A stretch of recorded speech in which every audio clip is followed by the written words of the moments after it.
મારી બેનની આંખમાં આંસુ આવી ગયા. આંસુ તમે જુઓ, આ જે છે આ વેદના છે અંદરથી કે આટલી મહેનત કરવા છતાં પણ આંખમાં આંસુ લાવવા પડે છે. અને આ બેરોજગારીનું એક સ્વરૂપ છે કે ભાજપ સરકાર તમારાથી જો આ બહેનોને રોજગારી ના અપાતી હોય તો એક ઢાંકણીમાં પાણી લઈ અને જતા રહો અહીંયાથી. ભાજપના જ કાર્યકર્તા એ બોલેલા છે અને એમના પ્રત્યે અત્યારે કેટલા બધા ભાજપના કાર્યકરો બહાર નીકળી ગયા છે. તો અહીંયા અમે કોઈની માં નથી, કોઈની બેન નથી. અમારી અમે શું કરીએ બોલો? અમે હવે ક્યાં જઈએ? કોના જોડે ન્યાય માંગીએ?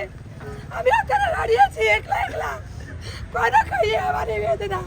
ના, પણ તમારી વેદના 2027 ની ચૂંટણીમાં બતાવવાની. આપણા જેવા 1 લાખ ઉમેદવાર છે. 2027 માં નહીં, અત્યારે ચૂંટણી કરો અને જતી કરો. ભાજપ સરકારને જતી કરો.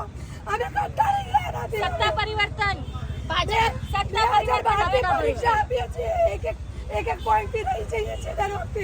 આ વખતે અમે તમારી ખોટી ભરતીના કારણે રહી ગયા છીએ.